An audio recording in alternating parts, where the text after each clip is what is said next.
Okay. What matters most? Here we have achievements, happiness, freedom, others as in people. Here we have growth up here, money and distractions. Well, really I put distractions, move focus away from the importance. Importance is what's important to you. That's what importance is. But growth is obvious. Money, achievements, happiness, freedom, others. Okay. So, what matters most? Achievement. Achievement allows for completeness and serotonin, meaning, obviously, when you achieve something, you've completed it because you achieved it. Whatever it is, it's finished, it's done, or you've moved on to the next level of that activity, task, goal. Whatever it is that you have, it's up here. You know what it is. Serotonin comes from completeness. So when we scroll online, we scroll our apps and things like that, we look for dopamine because it makes us feel good. We feel connected.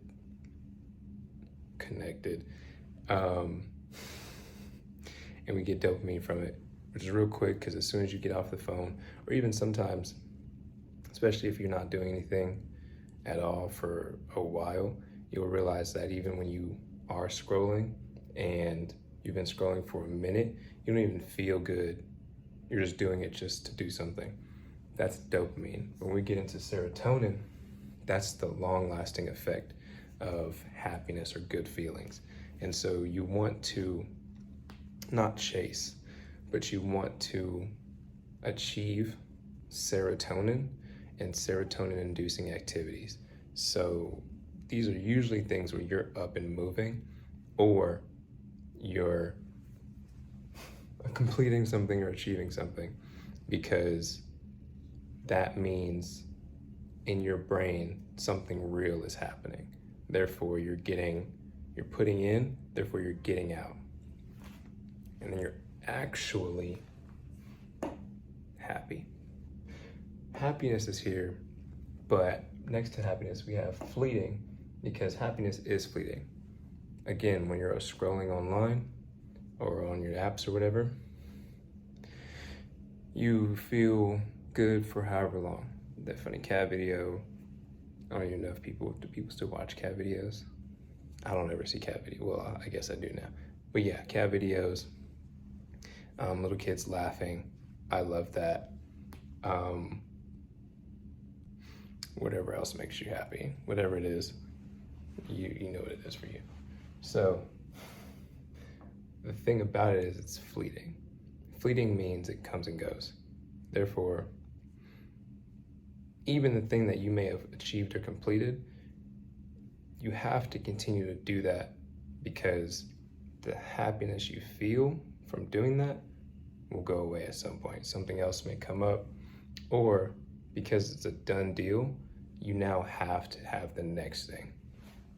So that's just what it's about. Therefore, happiness is fleeting. You can be content. Content is sort of like a level, I would say a level below happiness, because contentment is there's happiness, there's contentment, and then there's like comfort. So contentment, you're not really comfortable, like you're not, oh, it is what it is, I'll do whatever.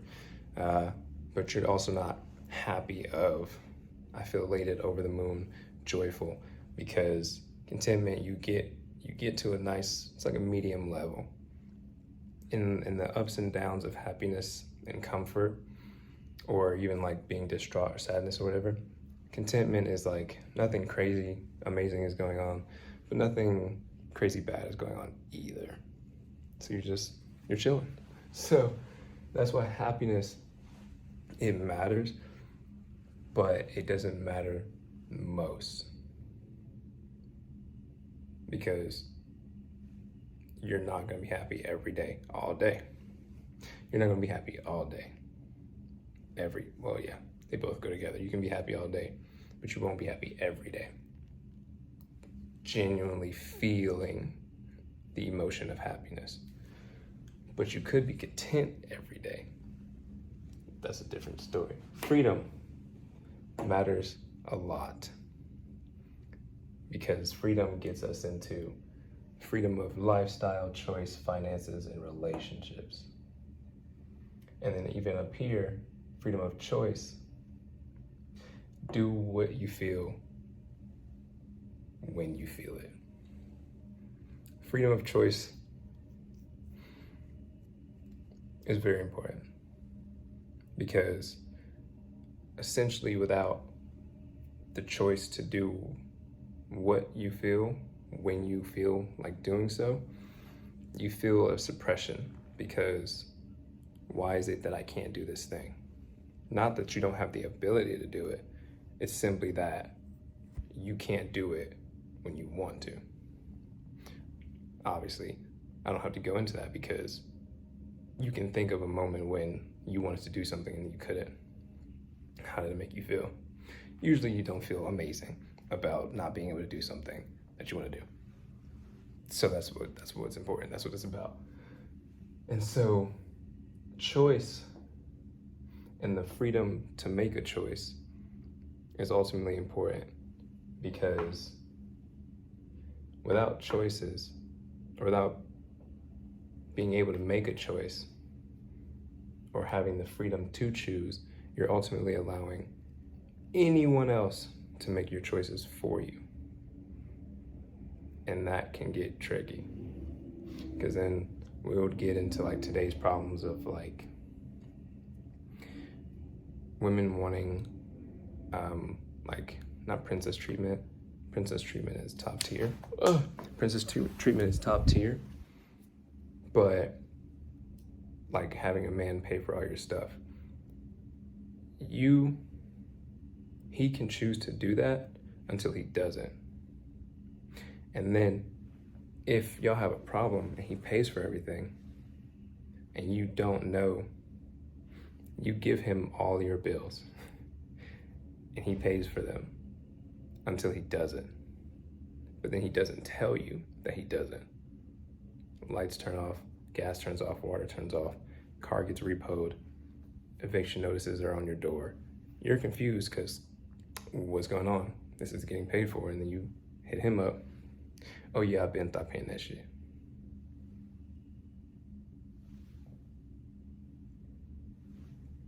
Same with men though.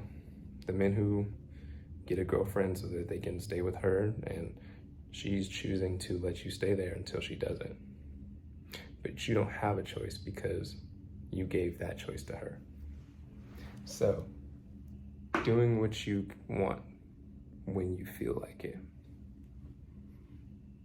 Finances is important because again, without enough finances, so even over here, I have money. Can add to happiness, but is a tool, not the end goal. Money is not the end goal. You want a fuck ton of money. We'll keep it at that, so that you can do these things. So you can have freedom of choice. And then choice is to control what you want. You don't let others have that power. And then you ultimately still have to take responsibility of your decisions. So if you're a bum, other people, you're giving the power to other people to make decisions for you, how they see fit, because you are not in place financially or ultimately mentally. Because if you were mentally in control, then you would put yourself financially in control, at least of yourself, despite anyone else. If you are a bum, we'll go back to it. If you are a bum and you don't control anything, you stay parents' house, you stay with a girl, you stay with a guy, whatever, your responsibility of your decision is you're taking responsibility of your indecision. the decision to not go get a job is giving away your freedom of choice to the person that you're staying with. If, what's another one? I guess I don't want to get on people who are bums. So if you're not a bum, but you have a job, but you don't like your job, your manager or higher up or whatever gets on your ass all the time. You're letting them control whatever. Yes, you have a job, but your responsibility of your decision is deciding to not let them treat you any kind of way, despite their level above you. Because no matter what, even your manager has somebody above them. So even if you went above them, that's your decision, and you're responsible for your decisions. So in making any type of decision, any freedom of choice allows you, or freedom of choice constitutes responsibility of your decision. So you want choice, you want to be able to choose, you want to be able to decide, you want the ability to do what you feel when you feel. When you do that, there's responsibility that comes with it. Okay, solid. Choice, lifestyle, responsibility, that's all kind of the same thing. Finances are of themselves, but you can even come up. Finances constitute lifestyle in the same right. And then relationships, it's kind of the same, because even in your family, you decide what you want. In a relationship, romantically, friendships, you decide what you want. So if that person has any kind of dealings that you don't enjoy or agree with, you have responsibility of your decisions. So, because you decided to engage however you did, you have to take responsibility for that decision. Because freedom, we really get freedom, the idea of freedom, confused, because we think we can just do whatever. That's really what we think. Oh, freedom equals do whatever I want. No. You can do whatever you want, but you can't. Doing whatever you want doesn't mean other people have to accept what you want. Because the same way that I would want a whole lot of money, there's a lot of people who either don't want a lot of money or they don't agree with people who have a lot of money. Because at this point, at a point where you make like millions of dollars, really even just millions, we're not even gonna talk about billionaires, but the point where you have millions of dollars, people, you have a responsibility for the rest of the world because you made a lot of money. So like the thing with Hawaii, it's a throwback kinda, it happened in 23, but the thing with Hawaii, they had the fires, everything was crazy. It was like, what's going on? And we're looking to millionaires to use their money to help out this predicament and solve this problem. But we can't really expect them to do that. At the other side of that, I would also agree with the people who, y'all are posting on Instagram about donating to like help Hawaii and all these things like that, which is amazing because they need it.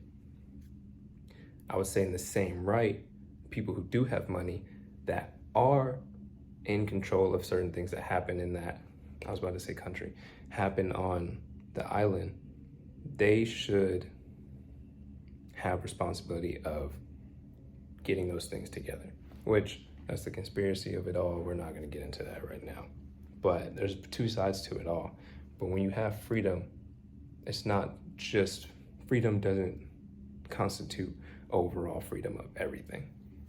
If you're getting freedom from something or having freedom of something, there's like the opposite side of that.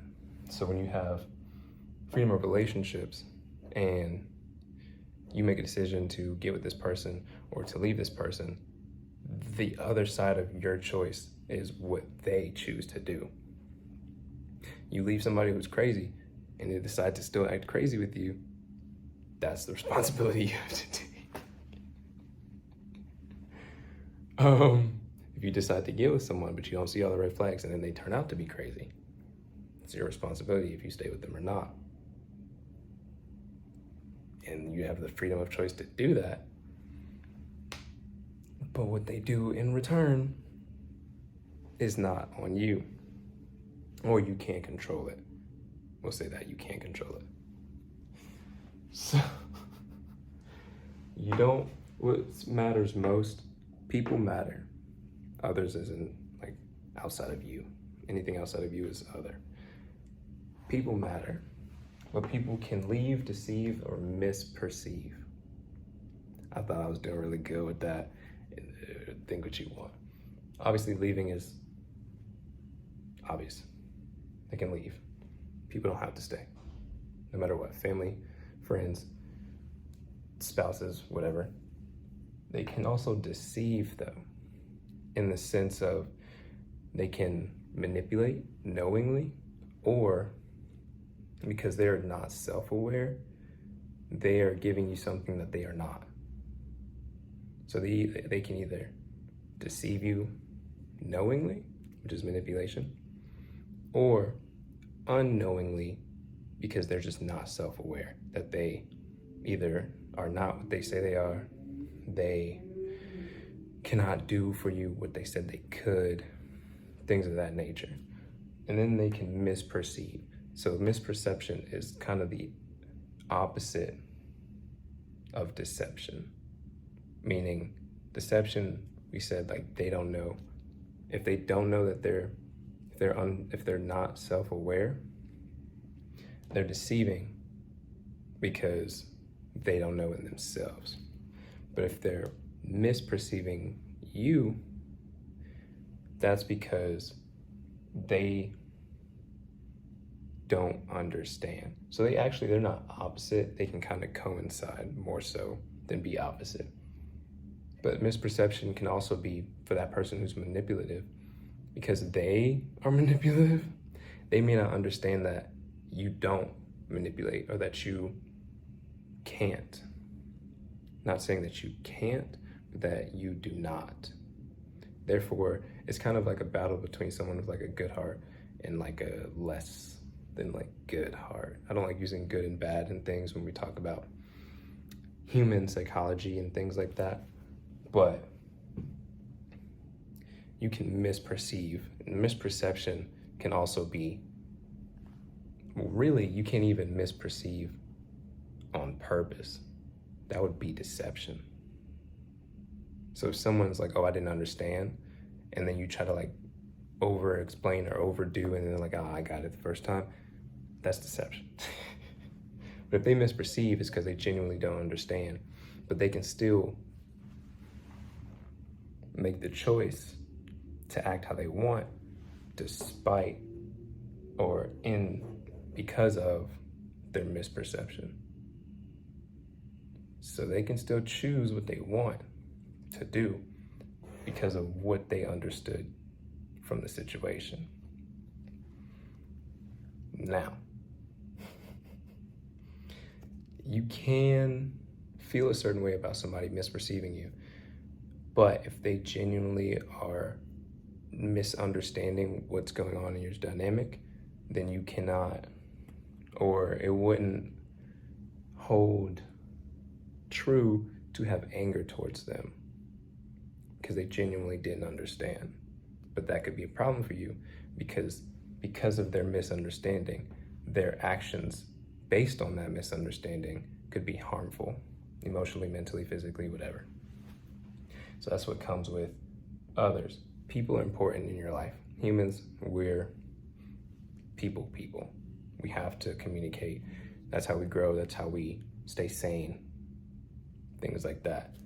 But these things can happen. Therefore, people are important and they do matter.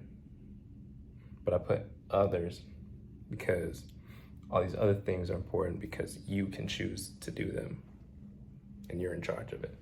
Then we have growth. Growth leads to belief, because the more you're able to do something, the more capable you are of doing a certain thing. You believe that you can do it because you've done it. Belief comes from the ability that you can recreate the thing that you did, I would say. I'm the man today. I'm not looking to be anyone else, because you did the thing. You have proven to yourself that you can do the thing. Therefore, you don't have to look to be someone who's done the thing, because you did it. And so even coming back, if you believe now, I have what it takes to do the thing that I want to do in life, you would then continue to do that because you believe that you can, which would then inevitably cause you to improve, and you'll grow. And because you'll grow, you'll believe. And then because you believe, you'll know that you are the person that does the thing that you want to do. It's a cycle. I could have put it in a circle. Growth, belief, being, it's a cycle. That's how it goes. Distractions move focus away from importance. Importance is importance of everything that matters. What matters most is important. That's it. What matters most is important. Therefore, if you are distracted, you cannot do or commit your time to what's important, because what's important is what matters most. On and off task, meaning take the time to do your thing and then take a break. This is something I'm learning for myself, because I feel like because of all the hustle culture stuff that we have online, breaks isn't a thing. You sleep when you die type of deal. And you gonna die. That's how it goes. Because if you don't sleep, your literal life expectancy shrinks. It lessens. It worsens. All of the words for less.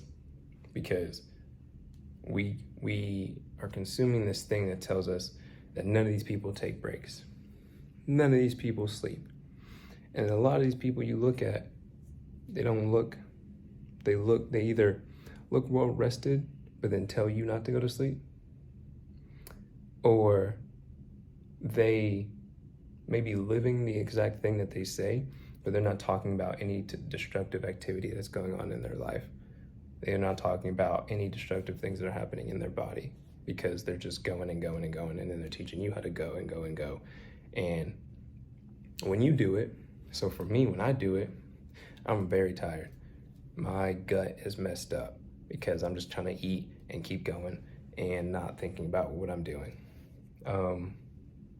You're in the gym, and sleep is important for the gym, but then you're also trying to hustle. So then you're hustling and not sleeping, but you'll still go to the gym. So all this energy you're expending, not getting any sleep. So you're really not growing. You may be growing in your business, maybe, but you're definitely not going to grow in the gym, because you need the sleep to grow. The growth happens in sleep. Therefore, you need the sleep. So on and off task is being able to do your task to either a complete state or near complete state, and then taking a break, and then hopping back on that thing or moving on to the next thing that's on your list. The way to do that, we have the Pomodoro effect, or Pomodoro, whatever it is. That's when you set a timer, and 45 minutes, 90 minutes, whatever, you set a timer, you do the thing, focused, you do the thing, nothing else happens outside of your task, and then you stop. You take your break, you get up, go do something, you come back, you do it again for however long. Either your 8-hour day or your or whatever you want to do. However you live your days. Set a timer, do the thing, and then take a break, come back, do the thing again. And there's Murphy's Law, which is the amount of time you give something is how long it'll take. So this is not necessarily the same thing, but they kind of help with each other. So if you give yourself, if I'm studying for the SHRM certification and I give myself 4 months to do it, it'll take me 4 months. If I give myself a year to do it, it'll take me a year to do it. Simply because however much time I allot to the thing to do, to the study and everything before the actual test is to be taken, I will take that time to do it because I have it. So if you have that, take a test or whatever, or even my people in school still, and you have a test, which it can get rocky, but you have a test, it's like February something, you have like your finals and stuff in like April, May. If you know you have the material for the test in May, but you give yourself the whole time between now and then to study for it, you can either study for it every day, or because you know you have time, you will take that time. And it's not even taking the time and doing the thing. It's just, oh, I have this much time, I'll get it done. Or you give yourself the amount of time it takes to study, and then you do every day 30, 40 minutes at a time studying within like 2 hours or whatever, do the math. I'm not doing the math. But you give yourself 2 months to study, but then every day within that 2 months, you gave yourself 2 hours. And within that 2 hour period, you use an on and off 30 minutes. You might do like 30, 10, 30, 15, 40, 10, whatever, to get it done in the time that you set in the day, in the time that you set in the months. And then in time is very important, obviously. Success loves speed. That's something I've heard before, because if you give yourself a whole lot of time, so for me, again, I'm gonna use myself personally. It's all I can do. If I'm 24 and I want a financial goal by 30, then I'm giving myself that time. Again, giving myself that time to reach that goal. But if I do the work necessary as if the goal deadline is tomorrow every day, I'm more likely to get to that goal before 30. And so in that, I don't know if it makes sense or not. It makes sense to me. So if you move as though the time is going to move. Every day you wake up, no matter what you're doing, the seconds are gonna go by, the minutes are gonna go by, hours are gonna go by, and you're gonna see it. It's not gonna stop. It stops for no one. That's it. It doesn't. So if you move as though you believe that time does not wait for you, then it makes sense that you may get to your thing before you'll get to your thing before the deadline that you set for yourself. So again, if I'm using a test or whatever, then I study all the material in 2 weeks. When I have 3-4 weeks left, I can then do another 2-week study session. And in that way, you studied for 4 weeks, all the material. You have 1 week left to not do it. You could lightly go over it. You can use that next week to help other people, which would then ultimately help you still. And because you move with a sense of urgency, all the compounding work that you do compounds essentially faster because you're moving as such. And then I put think for yourself, because distractions can tend to keep you from doing for yourself, which is like what we talked about over here with other people and whatnot. But if you think for yourself,